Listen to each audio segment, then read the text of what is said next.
Ilia Topuria put on a masterclass performance against Josh Emmett. Let's take a closer look. One of the things that made Topuria so unstoppable in this fight was his ability to defend so many of Emmett's attacks with small movements and posture. His chin is down, his hands are up, and he's rolling his shoulders forward. All of these factors create a shield around his chin that makes it much more difficult for Emmett to land clean shots. Watch how he defends his body shot from Emmett. He just lowers his elbow in a side crunch, as if he's dropping his shoulder toward his hip. This is great defense because even though he's defending the body shot, he's still protecting his chin. If he misjudged this situation and Emmett was actually targeting his head, he's still covering his chin with his shoulder and his right hand. Here both guys jab and slip on the outside. A natural follow-up shot would be a right cross or a right hook because their hips are already loaded up to rotate through to their left. Emmett throws the follow-up, and Topuria knew he would do this, especially given the fact that Emmett tends to fall back on his right overhand.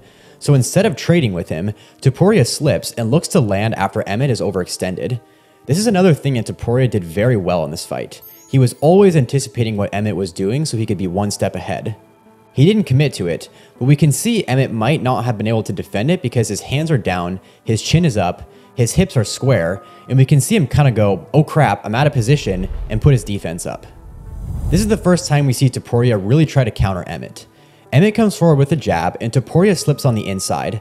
Against a guy like Emmett, who most of the time is looking for his overhand, this is somewhat risky because he's leaning into Emmett's power side.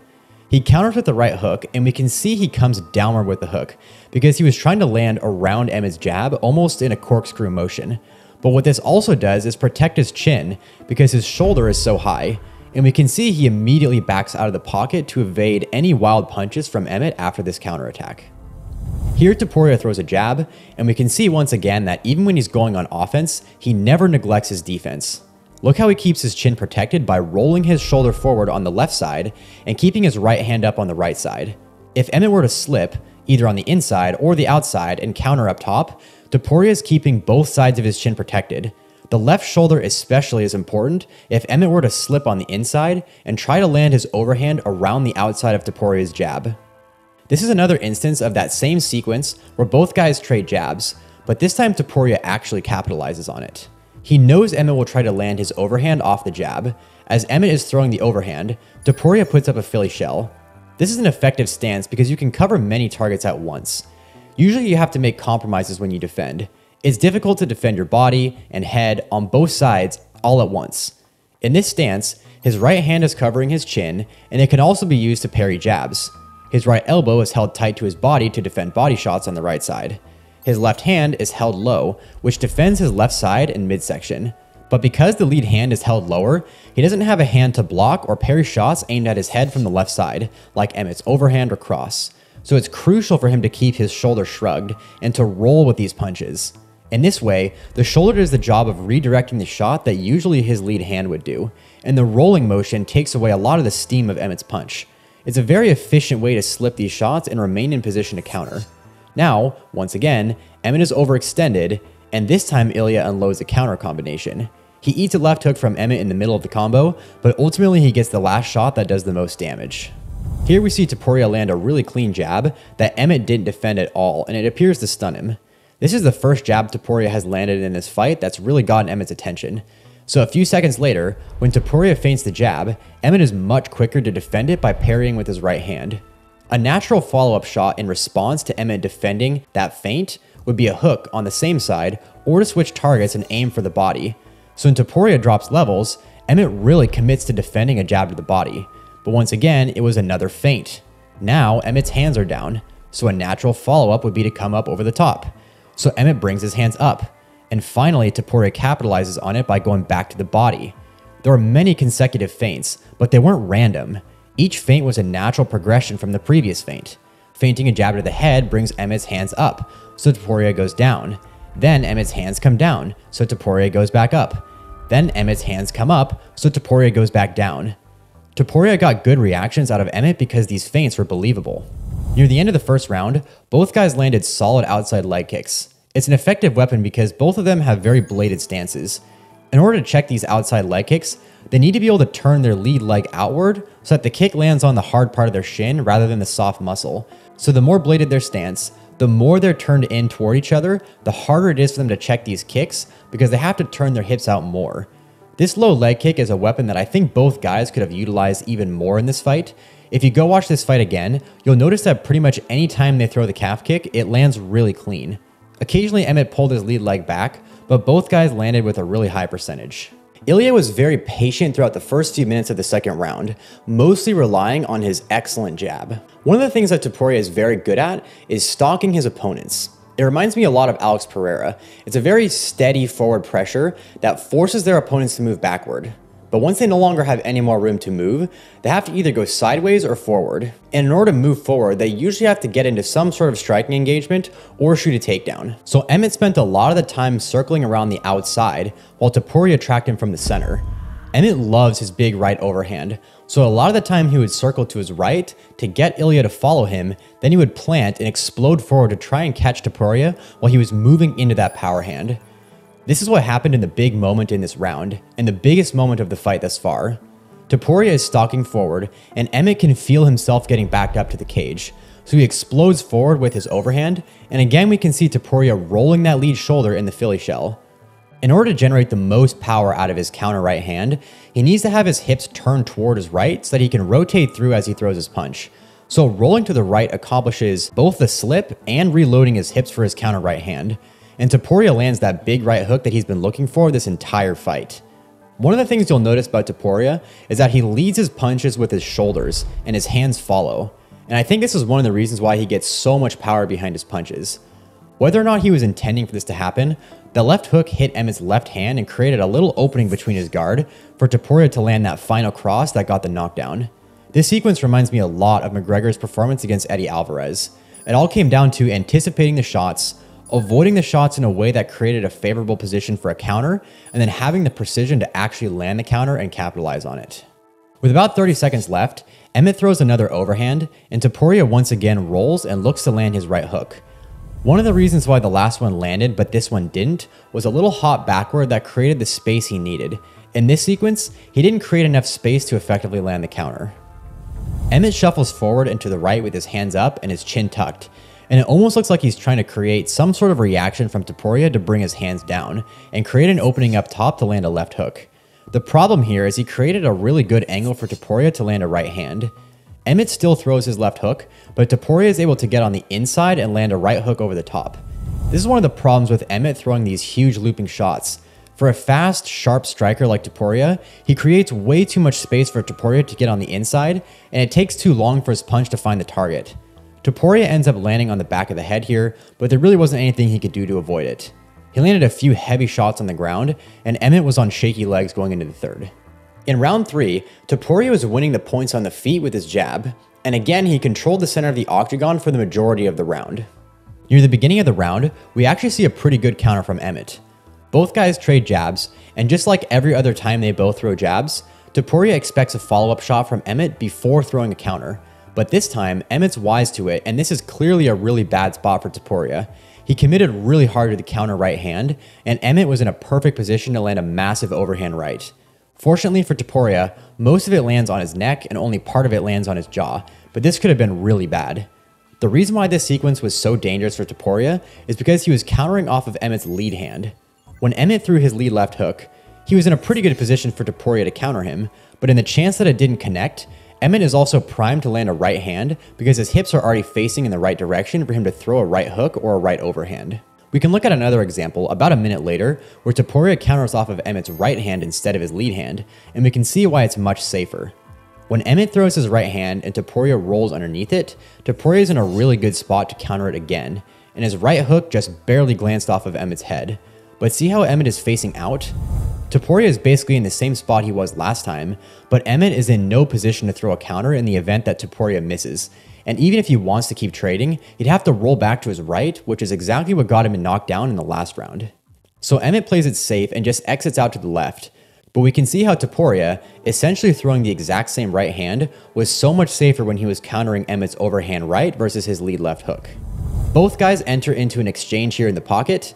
Emmett throws his nuclear overhand, and you'll remember that a lot of the time Topuria was in his Philly shell, he would roll to the inside, to his right, whereas this time he actually slips to the outside.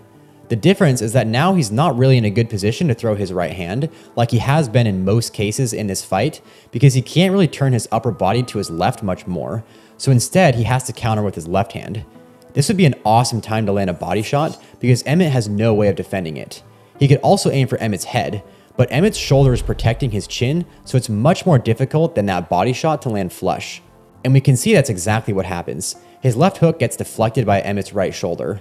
Emmett really has two options here. He can bail out to his left or roll under to his right to try and continue the exchange. Emmett rolls under, and this is that same situation he's been in a lot in this fight. He knows Topuria is going to be looking to land his right hand again, like he did when he got knocked down in round 2. So he shells up really tight. Topuria hesitates, and then he lands a left hook. Topuria is almost always defensively sound, so he has his right hand up, and Emmett's left hook lands more on the neck.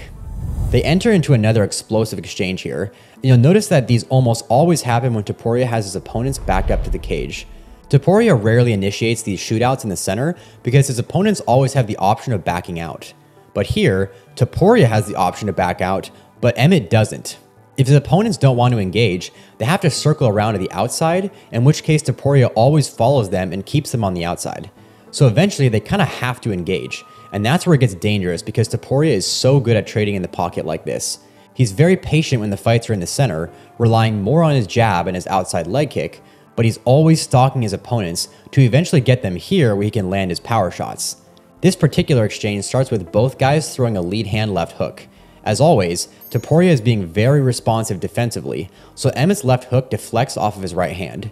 And you'll remember how we talked about how Topuria throwing his right hand is more dangerous when he's countering Emmett's left hand, because Emmett is primed to unload his own right hand. That's no difference here because we can see both guys are basically mirroring each other, loading up to throw the right hook. And both guys essentially have no defense prepared for it. This is kind of the norm for Emmett. He's willing to get hit and put himself in danger to land that nuclear right hand, but I think Topuria is playing with fire here, and engaging with Emmett in this way is way too risky when he has the skills to pick him apart in more controlled scenarios. Fortunately for Topuria, his right hook lands right on the chin, while Emmett's lands on his right pec.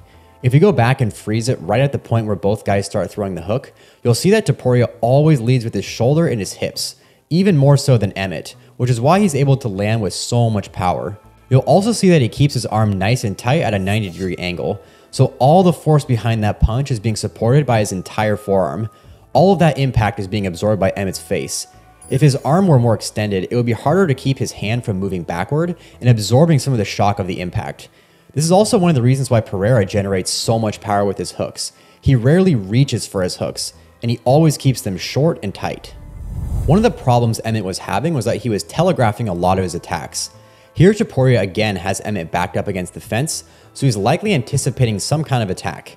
Probably an overhand right or a lead left hook based on Emmett's attack pattern so far in this fight. And see how Emmett drops his left hand down to his hip before he throws his left hook? The moment Topuria sees this, he's already moving his head off the center line, and once again, he's perfectly set up to land a right hand. Here's where I think a body shot would be great for Topuria, because it's such an easy target. Emmett's chin is much farther away, and it's behind his lead shoulder, so it's a more difficult target to hit. While Topuria misses the counter, Emmett's posture is completely broken down, so a counter from him isn't really a threat here. And Topuria lands a really nice left hook as Emmett pops up.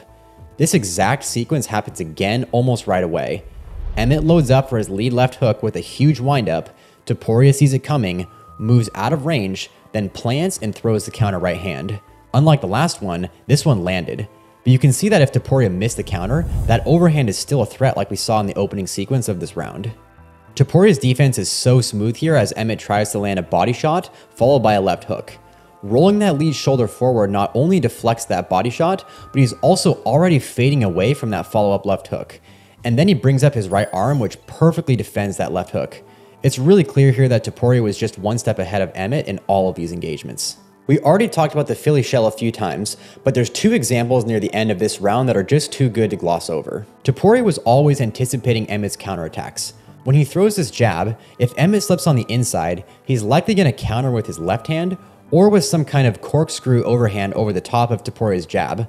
But when he slips on the outside, unless he's simultaneously throwing a check hook or something, 9 times out of 10 he's going to spring forward with an overhand. So Ilia retreats back in his Philly shell, and look how he pivots out slightly and rolls his lead shoulder forward. It's such a small movement, but it moved him out of the way and deflected the overhand perfectly. The second example happened just 10 seconds before the round ended. Once again, Topuria throws his jab, Emmett slips on the outside, and once again, Emmett follows it up with the right overhand.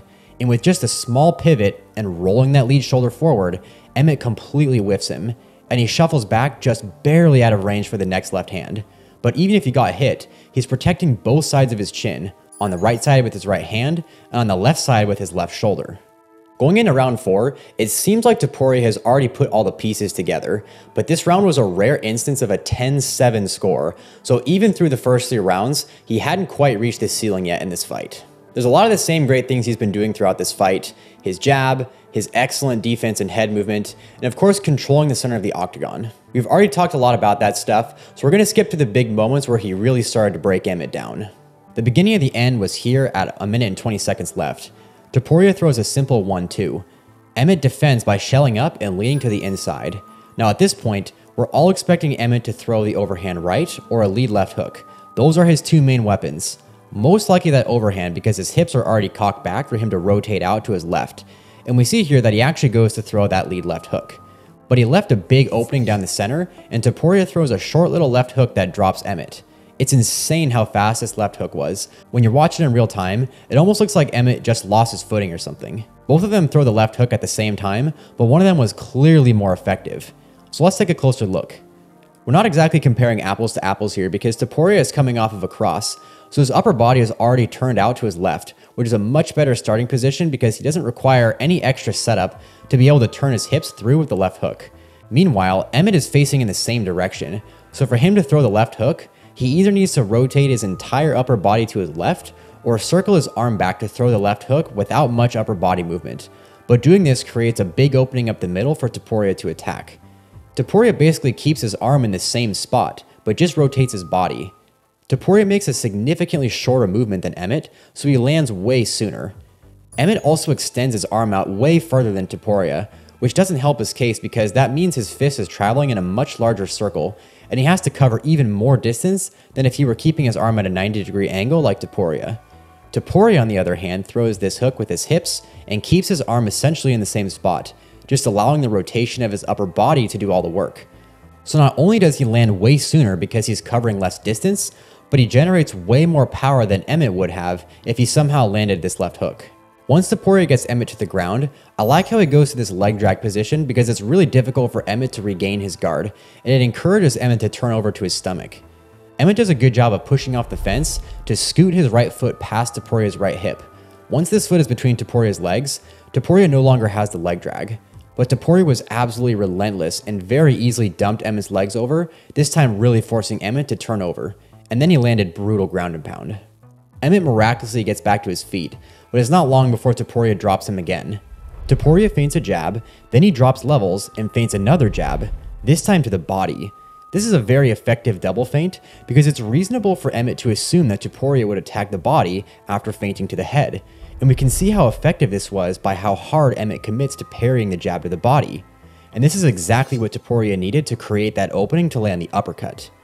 Emmett already tends to telegraph, so now when he's throwing these desperate, wild punches, it's not difficult at all for Topuria to see them and knock him back to the ground. Once again, Topuria goes back to that leg drag position, but this time he easily is able to step over into mount, and it's more brutal ground and pound for the rest of the round. As we get into round 5, Emmett knows he's lost the fight at this point, so he's much more reckless and takes more chances. Just like the last round, I'm not going to break down every jab or every time Topuria slips one of Emmett's combinations. It's a lot of the same principles that we've talked about already. However, 2.5 minutes in, Topuria takes Emmett down and they go through some really good scrambles that we'll look at. Both guys crash in and slip each other's punches, and it was brilliant for Topuria to enter into a double leg at the end of the exchange. Even though he nearly finished Emmett in the last round, Emmett still looked like he was in this fight in the first few minutes of round 5. And though Topuria was winning nearly every striking engagement, there's no reason to take any unnecessary chances against someone like Josh Emmett, who has crazy power. And up to this point, there hasn't been a single shot from either guy, so this was completely unexpected, and Topuria finishes the double leg very easily. Topuria is still pretty low on Emmett's hips once they're on the mat, so Emmett still has a lot of upper body mobility. So he can turn onto his side and he starts to lock up a Kimura. Kimuras can be hard to finish from this position, but they're a good threat because Ilia can't simply ignore it when Emmett gets this grip. He has to address it, otherwise Emmett will submit him. In my opinion, it's more effective to do this much earlier while your opponent is still trying to take you down, because usually it's hard to defend the Kimura in the middle of the takedown, and they need to readjust their arms before the takedown or risk getting submitted. We saw Diego Lopez do this, for example, against Movsar Evloev. But once Emmett is down, there aren't really any consequences for Topuria letting go of this body lock, and now he gets a crossface, and Emmett is suddenly in a much worse position. Instead of threatening the Kimura, it may have been smarter for Emmett to keep this frame with his right arm or move it to his bicep, then use his left arm to frame against Topuria's head and stop him from hiking up his body. Then he could continue shrimping away and regain his guard. Topuria does a good job of posting his head on Emmett's bicep to keep Emmett from getting his left arm under Topuria's face. In order to get up, Emmett needs to create space between him and Topuria in order to get his back off the mat and up onto his side, and that frame is an important first step. Emmett does a big bridge, and this is a really good way of getting that frame with his left arm, because look at all the space he suddenly created between him and Topuria. For a brief moment, Topuria no longer has that chest-to-chest pressure, and Emmett has an opportunity to quickly swim his left arm around Topuria's head and get that frame. But Topuria keeps his head really tight against Emmett's chest and doesn't allow for that to happen. Emmett manages to get back to his feet, but Topuria does a really good job of keeping his body lock and drags Emmett back to the ground. And Emmett does an awesome Grammy roll, which breaks that body lock grip. Now at this point in the roll, if Topuria chooses not to roll with him, Emmett needs to get his knees and his feet back to the mat, and then he can either reshoot or reset. But Topuria chooses to roll with him. We see Emmett reach back to grab Topuria's right leg from behind, and if he can get his feet out from under him and drive back, he can end up on top. It's possible for Emmett to end up in a Peterson position. But Topuria used his right arm to post and sprawled out to prevent Emmett from posturing up and taking out his base, so Topuria floated right over the top. This is a complicated scramble, so if you're watching this and you're a wrestler and you want to correct me on anything I said here and bring some clarity to it, please leave a comment. I welcome it. As Topuria makes his way to another body lock, Emmett does another Granby and ends up in the exact same position as before, with his arm tied between Topuria's legs. Topuria has an opportunity to enter into a crucifix position, but instead he switches to a front headlock and sprawls out to free his right leg from Emmett's grip, and once again moves back to the body lock. As Emmett gets back to his feet, Topuria slides his grip below the hips, and at this point the takedown is extremely easy. His hands are already locked, so he just needs to suck Emmett's legs in. Emmett is obviously exhausted and hurt at this point, and he's just trying to survive. As Topuria moves towards Emmett's back, we see him reach underneath Emmett's arms and grip Emmett's left forearm with both arms, which is a terrible position for Emmett, because when Topuria sucks his arms in, it completely kills that post, and now that he's flat on his stomach, Topuria can sprawl and put a ton of pressure on Emmett. Emmett manages to get back onto his side into a 3/4 mount, but Topuria still has control of his bottom arm with that Dagestani handcuff, so Emmett is still in a really defenseless position, and it's very difficult for him to get up from here. Emmett gets up to his elbow, and Topuria abandons the grip with his right arm, but keeps that cross wrist control with his left. This forces Emmett to fight that grip if he wants to build himself back up, and Topuria's right hand is free to land ground and pound shots while Emmett is defenseless on that right side. And Topuria continues to rain ground and pound through the final horn. This fight was an outstanding performance by Topuria, and I think what made it so great was his near perfect defense, his jab, and his general control of the octagon and his ability to back Emmett up to force out desperate combinations that he could counter off of. He controlled the center of the octagon for nearly the entire fight by using his jab and avoiding all of Emmett's blitzes with his footwork and head movement. And once he stalked forward enough to where Emmett was backed up against the cage, he would keep the pressure on until Emmett basically had no other option but to move forward. And he was always one step ahead. He was anticipating Emmett's attacks and was very precise with his counters. Thanks for watching.